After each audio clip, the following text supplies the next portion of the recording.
Welcome everyone to another episode of Women in the Military podcast. I'm really excited to have Sue here, another civil engineer. I guess I was a civil engineer. Maybe you're always a civil engineer. I don't do civil engineering anymore, but I have that background. So I'm really excited to talk to her and welcome to the show. Thanks, Amanda. I appreciate it. Yeah. So let's start with why did you decide to join the military? Well, like many people, it was because my family didn't have much money and trying to make a decision about where to go to college. I applied to a lot of colleges, and the Coast Guard Academy ended up winning out. I actually was accepted at West Point also.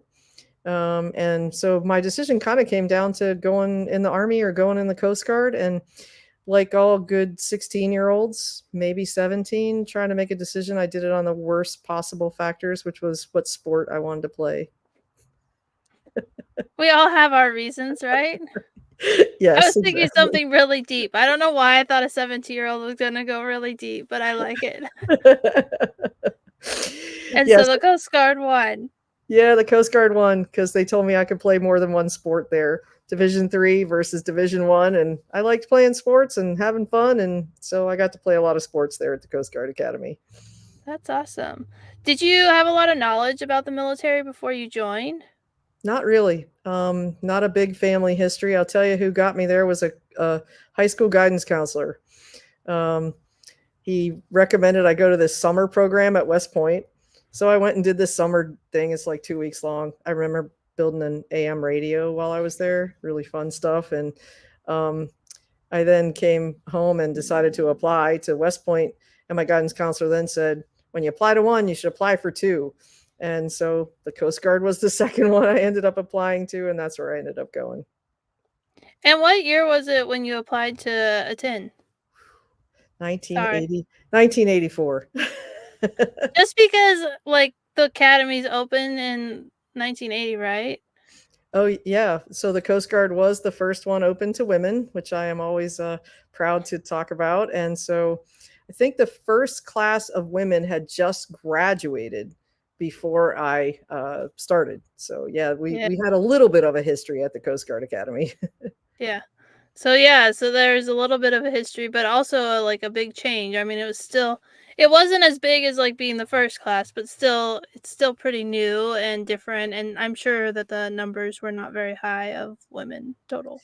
No, they weren't, though I do think my class, I don't know if it was steadily going up, but we were the record setters for the percentage of the class that was women, which was still pretty small at around entering. I want to say it was something like 50 out of 350 or something along those lines. Yeah, so still really small, but growing, which is awesome to see. Yeah. So so when you went to the Coast Guard Academy, did you get to pick your major or did they push you a certain direction? How did that work? Well, the Coast Guard Academy is a lot smaller than the rest, and so it was interesting. If I had gone to West Point, I was thinking of studying Chinese and law, and I went to the Coast Guard and became a civil engineer. So I had no idea what I wanted to do. They had 7 majors, 5 of them were engineering, 2 of them weren't, and I wasn't interested in government. And that, what was the other one? I want to say it was management or something along those lines. So I picked an engineering, actually picked marine engineering at first, and then I shifted over to civil somewhere along the way. That's awesome. Yeah, that's funny. You're like, so there were a lot of engineering options, and so Yes. So I became an engineer. yeah, which makes sense. I mean, it makes sense there. And it is cool that they have jobs in like marine, I think that's like the cool jobs you can do in the Coast Guard that aren't really available in the other branches, I think is really neat. Yeah. Yeah, and the other thing that was unique about the Coast Guard at that time was for at least officers graduating from the academy, every single position was open to women. It wasn't like, you know, when you graduated, they put the board up there and you pick your slot, and some of them were designated for men and some for women. Every job was open to men and women the same. I learned that about the other services later, that they had restrictions on those. I had no idea. And so I just thought everybody was like us. Yeah, Sandy Stokes, she's a retired admiral. I've met She her. was on the podcast a few years ago. She has a Uh-huh. book called let's see, breaking ice and breaking glass, something like that. Maybe it's breaking glass, something because she was in an icebreaker and Uh-huh. she broke glass ceilings. But she talked about how she got into the Naval Academy and the Coast Guard Academy, and she picked Coast Guard, and and the Navy is very ship focused, and she had so many opportunities because she could do any job because because the Coast Guard had jobs open for women, and so she was, like, on an icebreaker as a second lieutenant, like, long before anyone in could females could do the same type of job in the Navy, and so it was really interesting to hear her story, so I'll have to find her episode and put it in the show notes because, yeah, that was really interesting. Yeah, that's great. And I have, I mean, it's a pretty small service, so I have had occasion for my path to cross that of the admiral there. So yeah, that too. We do a lot know each other, like 5 years ahead and behind from the Alright. academy. We pretty much know each other. Yeah. Yeah, that makes sense. It's a small military, and my husband's in the Space Force now, which is, like, even smaller than the Coast Guard, and Oh, it's, wow. like, really like, you think, "Oh, it's so big," and then you're like, "No, it's, like, so tiny," and so I can just imagine, like, the Coast Guard's pretty compared to the Air Force, a lot smaller, and then, and so it's really interesting, so I'm Yeah, sure yeah, yeah, cool. yeah. So, do you wanna talk about your time at the academy? Any, like, highs or lows? I love school. That's why I am where I am. I always love school. So, I look back on my Coast Guard Academy days with great fondness. And in fact, the main reason I left active duty, so I was on active duty for about 13 years after I graduated from the academy. And I had been accepted to teach at the academy. It was what I always wanted to do. I was going to go back and teach physics. And I was married to another Coast Guard officer at that time, and we had small kids, and Coast Guard's small, and they didn't have a job for him anywhere close. And so I had to turn down my dream job and, you know, do something else. And honestly, I loved every job I had in the Coast Guard. I really did. I am not kidding when I say that. I I I enjoyed everything about the Coast Guard. Honestly, I really did. Um, and so after I turned that down, I started teaching at a local community college, and I was like, yeah, I was right. I want to be at school. So I moved into the reserves then, and I stayed in the reserves for another 13 years after that. Okay, that's awesome. Yeah. So, how do you get your job at the end? Is it like you switch to civil engineering, so it was like pretty much you're gonna be a civil engineer, or how did that work for picking your career field? Yeah, it's interesting. I would say in the Coast Guard, there's a little bit more capacity for changing. Like I have a daughter in the Army, and she was in Intel. And they send you all these specialized schools, and you're going to be on a path, and you got to do this, and you got to do that. And the Coast Guard, at least in my day, and I don't think it's changed drastically, wasn't quite as rigid about all of that. So I did I did end up in civil engineering jobs for my whole career in on active duty. But then when I moved into the reserves, I never did engineering again. I totally moved fields. So I ended up in some marine safety roles. I was at the Baltimore Harbor, working there for a couple of my assignments. And then I moved into liaison work primarily. So responding to emergencies or planned events where they needed a senior Coast Guard officer to work with the local government or work with the other agencies. And I would be the Coast Guard liaison to different things. Like I did the both of Barack Obama's inaugurations as the Coast Guard liaison to the Secret Service, and I went to the BP oil spill, and I sat in a parish every single day with the local people and told them what the Coast Guard was doing, heard their needs, and worked to meet their needs, those kinds of things. So I did a lot of different things, which I thought was kind of the another nice thing about being in the Coast Guard. And maybe the reason I loved it all is because I never had a chance to get bored. It was, pretty interesting, and I got to change things. Yeah. So let's talk a little bit about your early career after you graduated from the academy. And you said you were doing civil engineering. Where did you go and what were you doing? Well, most of my civil engineering work, I kind of bounced back and forth between headquarters roles and working at a base. So, bases always need people to maintain the bases, and and some work, my first civil engineering job was at the big base in Alameda, California, and so we had like a welding shop that would sometimes do work on the ships too, but mostly making sure that the dock was safe and secure. So we had the fire department and sometimes the police department fits under I ran a police department for a while at one of my other bases. And so facilities engineering in the Coast Guard can mean a lot of different things when you're at the base. So yeah, a lot of fire safety kind of work too. So got to work with local communities in that regard too, because you're always trying to make sure that you're coordinated in those things, which was really helpful later when I was a liaison officer because I had a sense of how to work with the local communities. Yeah. Yeah, the fire department's under the Air Force Civil Engineers as well, and so cops, they're separate, but, uh, there is a lot. I think it was a really fun career field to be in because there was so much to do and so many things happening on the base, and then, we had all the different, shops that did the work, and then we had environmental, and we had engineering, and we had the fire department. We had just, like, so much stuff to do Oh that it yeah. wasn't boring. Yeah, well that's pretty similar then. That's interesting. Yeah, cool. Yeah. Yeah, and we were in charge of, like, the emergency operations response, and so we had, like, all these things that we were doing for that. Yeah, I think that was Yeah, emergency management. Yeah, so we were doing that too. It was just ditto. like, yeah, so it sounds like they're pretty similar in how they're structured, which is kinda interesting. Yeah, yeah. So I actually ended up teaching some emergency management for a while at a community college, as the ICS system was being rolled out across different services and local communities. The Coast Guard had adopted it and done. I'd gotten my qualifications and all of that. So I ended up teaching a couple classes in that. that's awesome. That's cool how your military life can transfer into your civilian in ways that you sometimes don't even expect, so Yeah, that's really cool. exactly. Yeah. Yeah. So, it sounds like you were dual military for part of your career, Yep. and so what was the challenge of being both members active duty?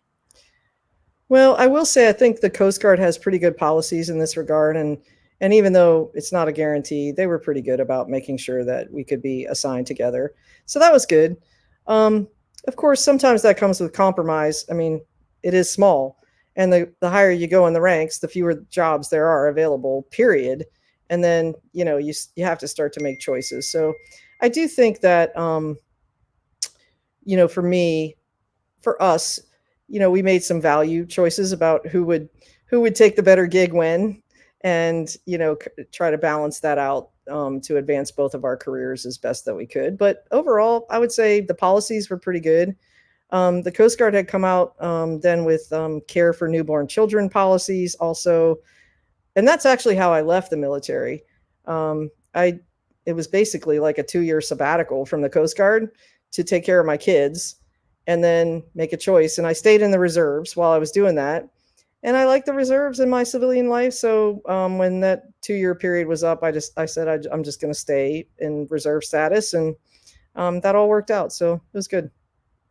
So it sounds like the maternity policy for the Coast Guard is very different, or at least it was very different than the active duty. When I was in, you got 6 weeks of maternity leave, 8 weeks if you had a C-section, and then you were back at work full time. Now it's 12 weeks, and it's actually 12 weeks for your spouse as well. So that's a huge difference. My husband got 10 whole days when we had our youngest. And our oldest, it was the policy hadn't changed yet. So, can you talk a little bit about that? Because I think that's really fascinating because it's so different, especially because, like, I was in 2000. I got out in 2013. So, like, a long not a long time. 1984 was when I was born. So, a few years later, Yeah. but it's just crazy to see, like, if you joined in '84 and you got out 13 years later, that's like the '90s, and you guys already had like a strong maternity care program for service members, and I don't think a lot of people know about that. Yeah, it's interesting because I think that policy came out somewhere in between my second and third child. And so I think I could have done it with my second child, who was born in 1993, um, because they gave you a couple years to make that choice. Like you didn't have to Right. choose it right away. In terms of the like um, medical leave. It was similar. I want to say it was 6 weeks. But then this was a totally separate program that the Coast Guard announced sometime in there, and I'm absolutely certain it was called the Care for Newborn Children (CNC) policy. And so, yeah, I don't know. I feel like the Coast Guard is pretty innovative about things like that, and um, maybe there's a little bit less red tape sitting outside the Department of Defense and not having to align with all the services and getting some Right. leeway in that regard, to make our own policies. And I don't know, it's a little bit of a test bed, perhaps for some of these things. And I always felt well taken care of. Yeah, I mean, I think so many people when they have children, especially like when I was in, we were deploying all the time. So, like, a driving factor for why I left the military was that the policy was 6 months after my son was born, I had to be ready to deploy. And I was like, yeah, that's not going to happen. And Yeah, right. so, having this like 2-year window where you can be in the reserve and then you can decide at the end if you want to go back, it seems like a great option for moms, and it's kind of surprising that it hasn't caught on in more services. Yeah, well, it's good that you do something like this because this is exactly the sort of thing you can point out, right, and be an Yeah. advocate for. So find out one thing from one place, and you can help move it to another. And I have heard like the Marine Corps, I think they tried to do something where they had like a 3-year window, but I don't know if that pilot program took off. But I just think that's like a fascinating way to like look at it, because when your kids are really little, it's hard to like, leave, especially if you want to breastfeed. And like, it just seems like an easier, especially with recruitment numbers, it makes more sense to like find flexibility in ways where you can like take a pause, but then you can come right back into the military if if that's what you choose to do. Yeah, totally. And training people is expensive, right? I mean, retaining good talent when you have it is good for all, in education, the military, everywhere. You want to retain your talent. And certainly, yeah, they lost you. So that's not a good thing, right? They lost some talent and Yeah. probably didn't have to. Who knows? I'm glad I left. It worked out for the better. I think it was good. My husband, I mean, we were dual active duty, so that was another, challenge of both being in the military. And now Yeah. he's in the Space Force. And if, we had both stayed in, I don't know if that would have been, possible. So it's all worked out for the best, and it's been good. But Awesome. yeah. But I think, yeah, having the more flexibility, the better, especially when we're trying to retain talent and keep people in. So, Yeah. Yeah. yeah. So it sounds like the transition out of the military, it was a little bit smooth because it was over time, or were there some unforeseen challenges? Um, well, I took a massive pay cut, Yeah. as is also pretty common, right? So I went from being an '04 active duty to being an '04 reserve teaching part time at a community college. And in fact, I was teaching math classes where we were teaching people how to figure out percent increases and decreases, and I gave them my pay as a word problem. I went from making this much money to making this much money. What percent decrease did I have? I think the answer was 55, something along those lines. Pretty big number. So there was that. Housing allowances. My ex husband was still on active duty, and so he was getting his housing allowance, and I would say that probably saved us, during that period to be able to use that to keep our home. We were able to keep, our home in the DC area for 20 plus years. We left it and rented it out occasionally, but I do think the pay was probably the most stark change. Um, but one nice thing about being in the Coast Guard Reserve is you can always ask to do more, and they pay you when you do, right? So when I wasn't teaching in the summers, I would pile up some extra weeks and get a washer and dryer because I needed a new one and things like that. Right. I mean, that's the life. Yeah. No, I mean, I think that's one of the things that we talk about when we're talking about like transition is planning ahead for, pay. Even if you're going to go from like working full time to working full time, there's still this transitionary period. And like, healthcare is something that's very different on the outside. And there's all these things that you don't really think about, and so to have that, either a nest egg or, a rainy day fund to help you ease through that transition is so important. Yeah, totally. Yeah, agreed. Thankfully, we still had the healthcare, and in the DC region, the partnership they have there with Johns Hopkins is really Oh, yeah, pretty awesome too. it is. I know. I'm in LA now, and I'm like, "Can I go back?" Yeah, yeah, it's nice. They are expanding it though. They just added it. I live in Pittsburgh now, and they just added an option here in Western Pennsylvania. So Martins Point option out here, and I haven't when I get my full retirement in a couple years. I'm thinking I'm probably going to take advantage of that. Yeah. Yeah, I heard that they added some stuff in California, but it wasn't here in the LA area, but I was like, "Ooh, I'm gonna look at that." So, Yeah, but good. I also have the VA to rely on, so that's another good option for veterans. So, Yeah. we have a pretty good VA. So, is there anything else from your transition that you wanna talk about? And then you already talked a little bit about your time in the reserve, but Well, the other thing that helped me was education. I mean, I told you I love school. So part of my Coast Guard time, they sent me to the University of Maryland to get my master's degree in civil engineering. While I was there, and they were paying by the term, I loaded up on some extra classes in education. So I did everything they asked me to do, and I took a few extra every semester. So I got a head start on my master's in education. When I left, I started using tuition assistance to get my degree online.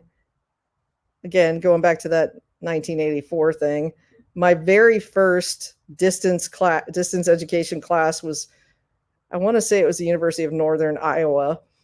Um, I got a box in the mail with blue books, and I would fill them out and send them back and get my grade back 2 weeks later.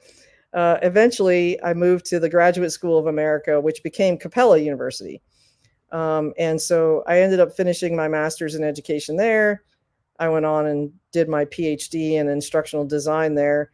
And actually, I finished pretty darn close to to another degree there. But I got called up. This happens too.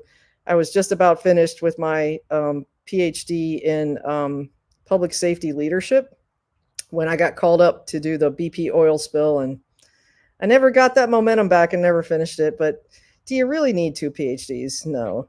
And so that was the end of that. But I education mean did a lot.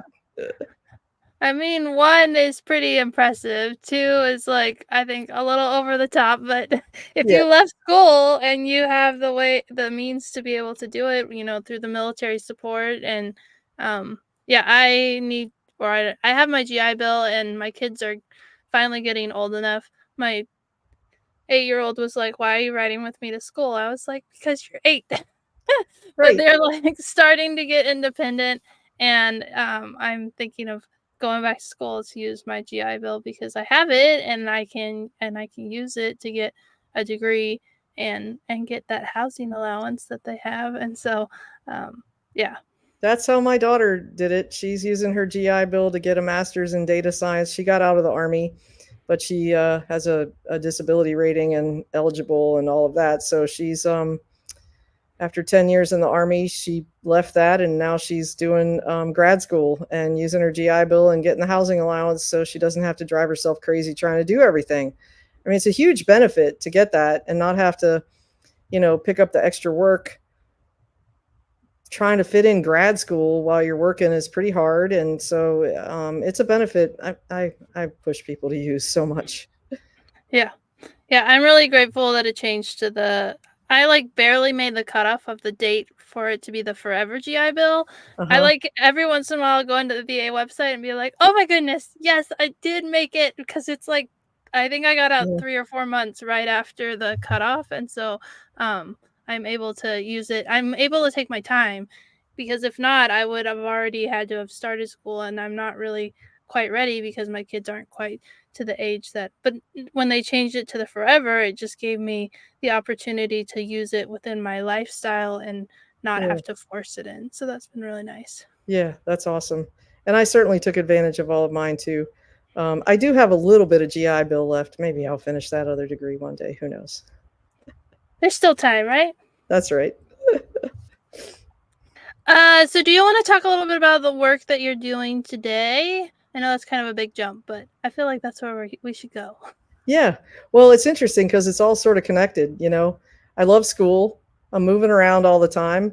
I wasn't going to finish that degree at Maryland because as soon as I was done with the one the Coast Guard had me do, they shipped me out to California, right? So I'm not going to be able to finish my work at Maryland. So transferring those credits, whether it was from the books, the Blue Book experience or the ones from Maryland, to Capella really helped me to shorten my time frame so I could finish that master's in education a lot more quickly than I would have otherwise. And then I just kind of got hooked on it.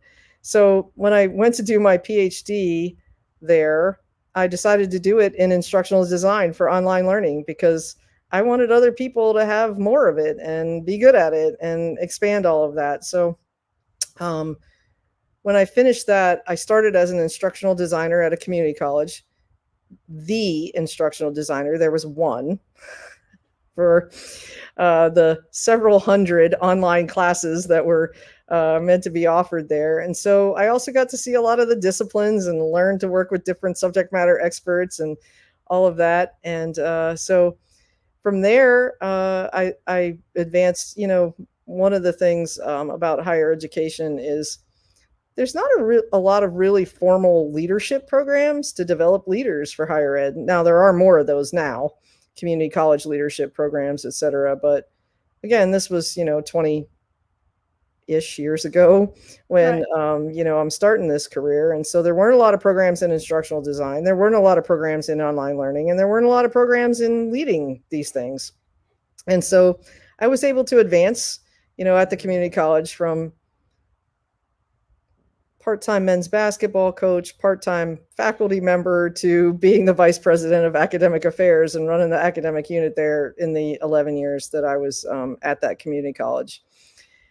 From there, working at a place like Capella, which, Walden is, seemed like a great leap for me to expand my reach from the local to the global. And I was lucky enough to land a job with Walden, and I've been here for 10 years now. And I don't know, you like think about these things and you hope it's going to be the job you think it is. And I've just been so fortunate. Like, I love the Coast Guard, I love my community college, and I love working at Walden. It's awesome, and I love what we can do for students. That's awesome. That's so great to hear. Just to hear your journey of like, the military and then, education and then working in the different areas and moving and trying something new and having it work out and being such a good fit. That's really awesome to hear.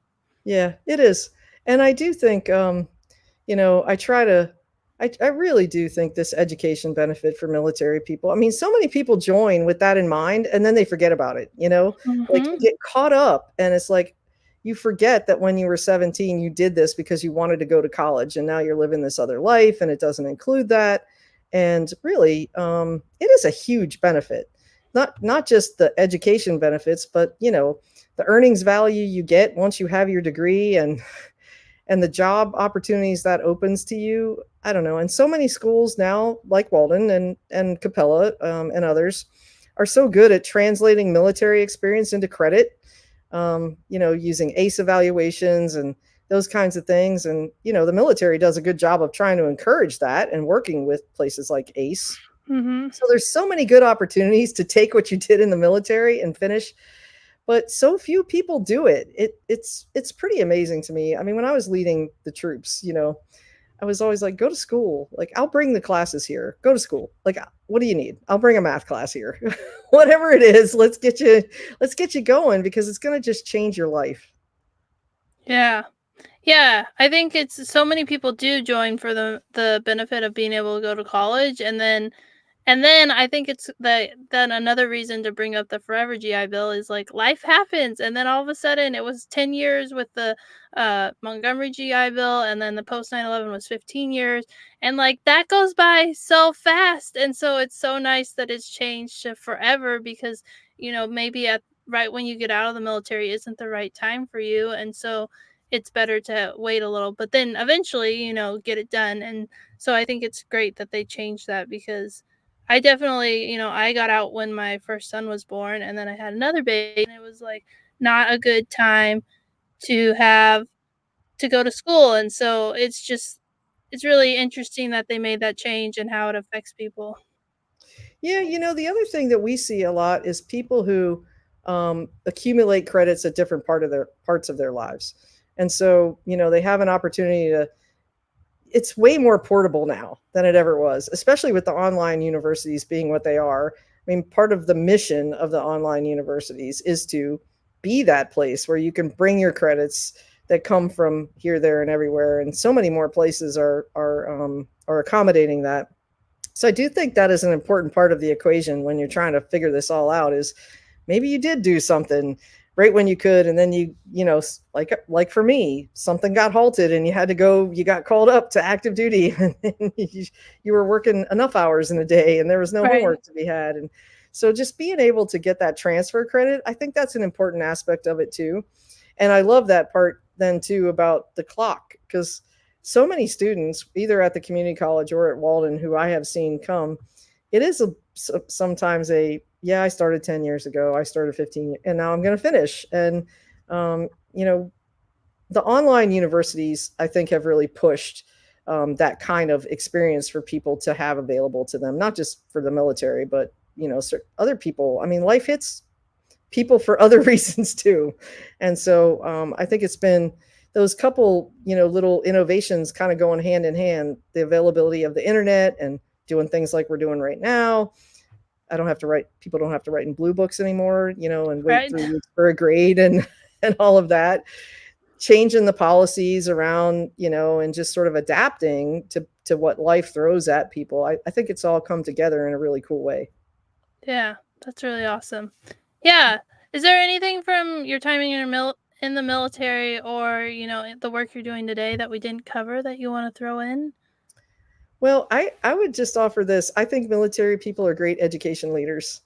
I know many people in the Coast Guard who had an interest in education and love school like me, who have gone on to be, university presidents or university academic leaders. And I don't know, I was in this forum once at my community college where somebody asked me what the differences were between military leadership and educational leadership. And my answer was, if you're a good military leader, nothing.